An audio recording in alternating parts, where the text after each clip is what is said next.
Hey guys, I'm Doug the Motherboard Guy, and I've got another video for you today about another motherboard. So going back to my motherboard series, I'm going to show a motherboard that you've already seen in one of my videos, episode 3, where I tested out all of the video cards that I bought from eBay. This is the motherboard that I used in that video to test out all those video cards. So this is the ASRock K7S41GX. And it is a micro ATX motherboard, so it's much smaller. It's designed for more compact computers. For size comparison, I do have a full-size ATX motherboard right here, so you can kind of see size-wise the full-size ATX has more room at the bottom, basically, to have more expansion slots, so you can add more cards to the computer. But as time goes on with motherboards, as you'll see, newer motherboards, they're more modern, they have more things built right into them. So there was less need for all of the expansion slots like on the old ones. Like in the first episode, the Pentium 2 motherboard that I showed off, that one had like 7 expansion slots because it didn't have much built in. You needed to buy a separate card to add Ethernet capability to get on high-speed internet. For dial-up internet, you needed a separate expansion card for that. You needed one for your video. So all of those things needed a separate card, but this motherboard has a lot of that built directly into it. Historically, this motherboard, it is a socket A, so it is for an AMD processor.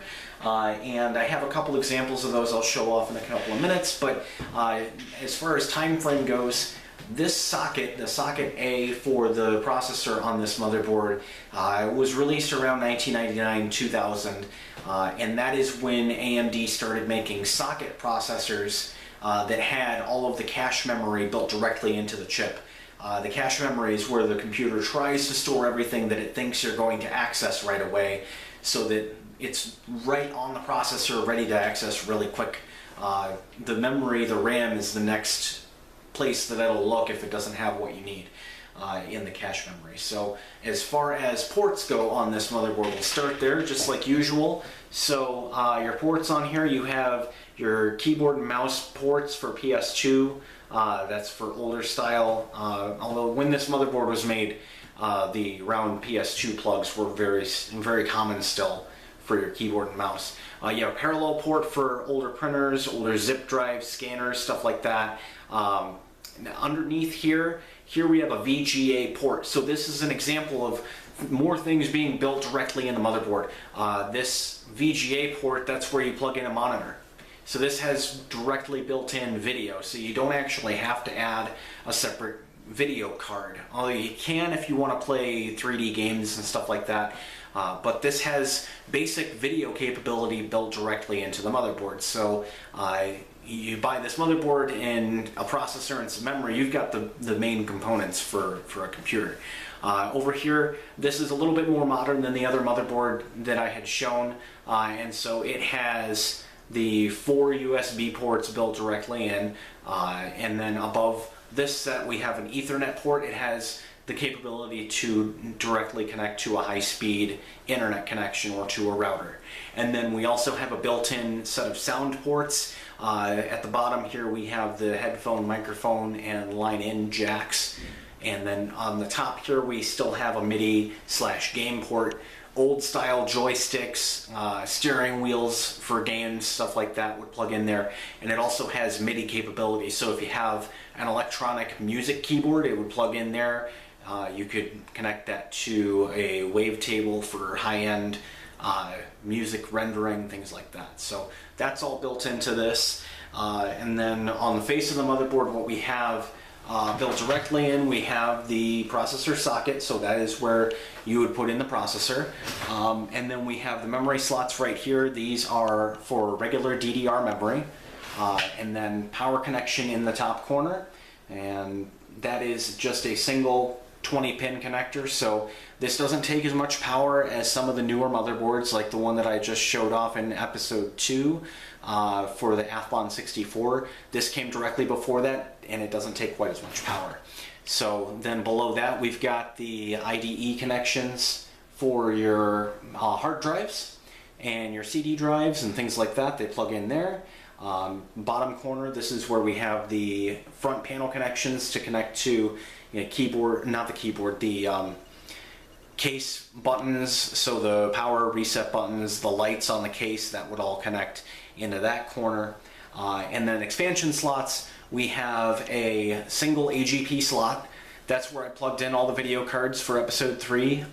Those all went into that slot, and that's where you plug in a faster video card than the video that's built directly in the motherboard. Then we have 2 PCI slots. This doesn't have everything built into it. So, you know, if you wanted to be able to connect this wirelessly to a wireless router, you've got to have a Wi-Fi card. That would plug into a PCI slot. That's a good example of something. If you wanted better sound capabilities, like you wanted to buy a sound blaster, you would plug that into a PCI slot. And then at the very bottom here, there's a little small brown port.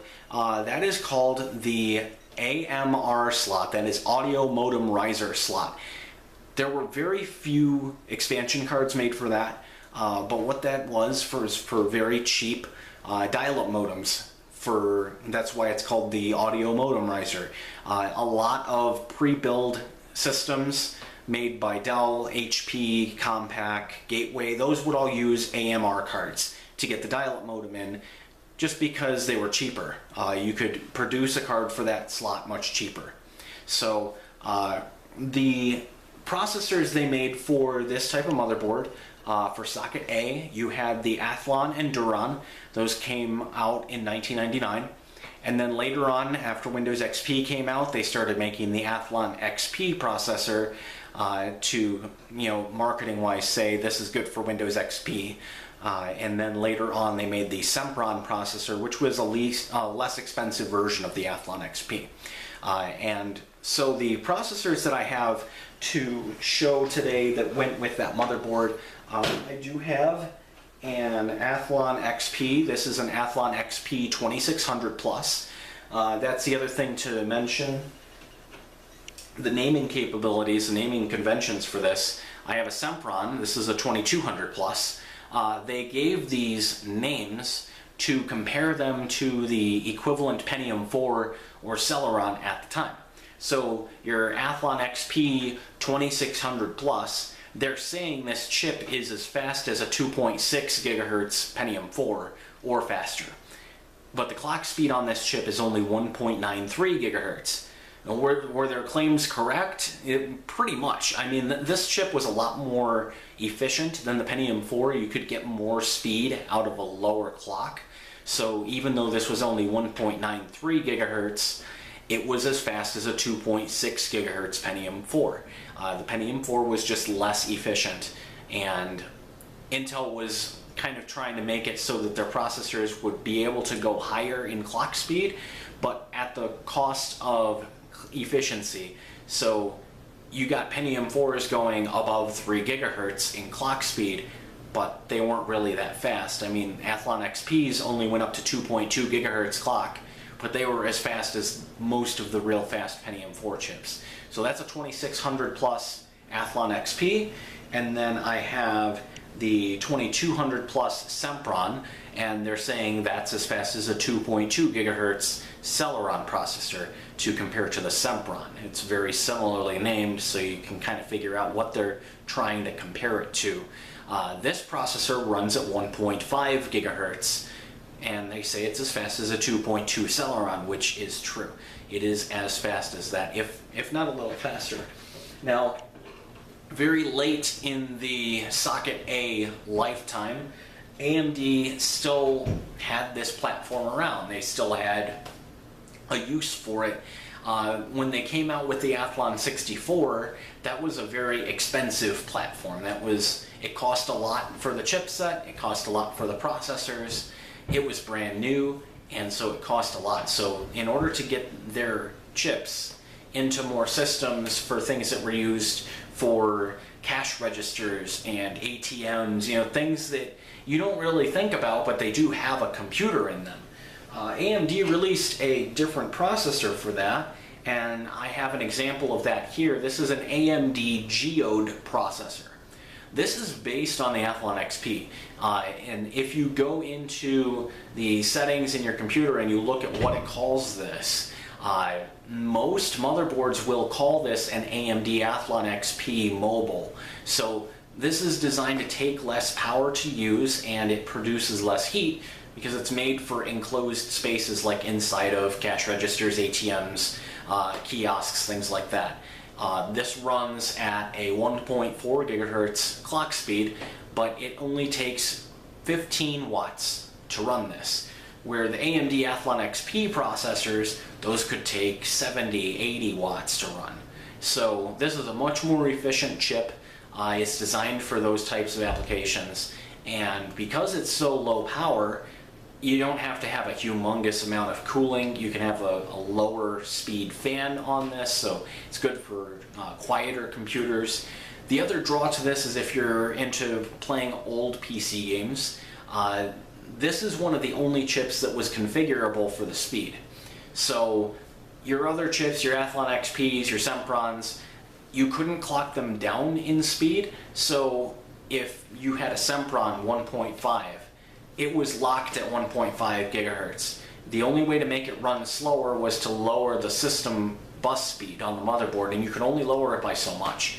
This, the way that the processor speed is derived is by the speed of the motherboard, which is the bus speed, and then you have a multiplier. So the 1.4 gigahertz on this, for instance, it's a 133 megahertz motherboard speed, and then the multiplier that's built into this chip is a 10.5 multiplier.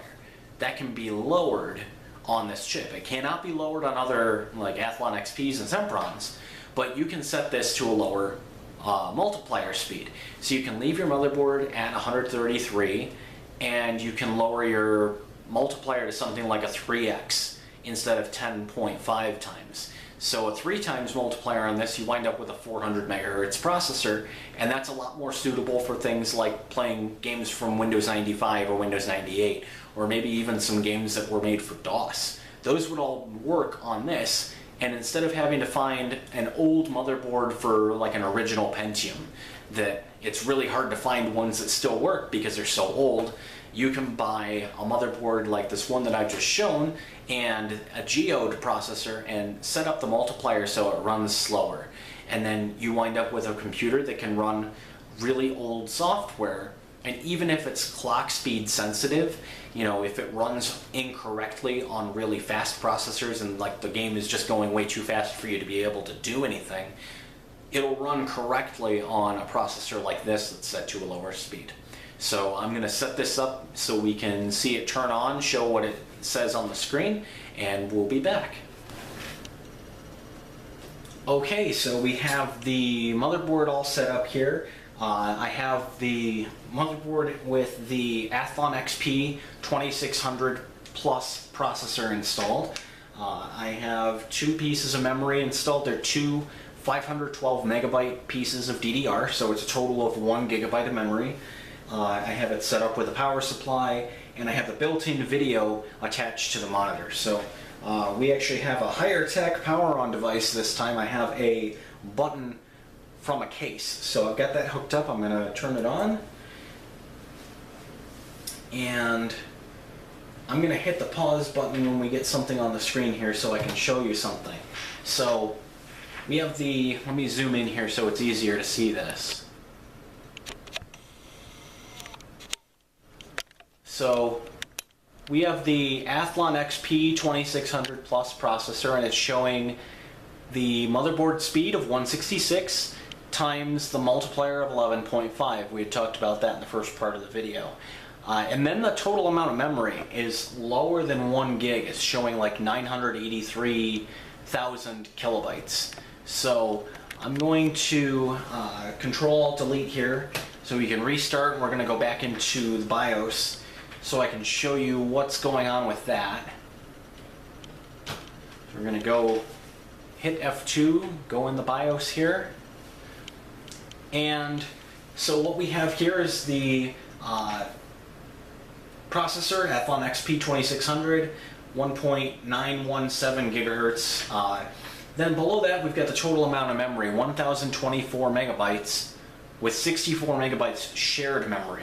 So what the shared memory means is the built-in video chip that's on the motherboard, it has to use some of the RAM to store what it's putting on the screen.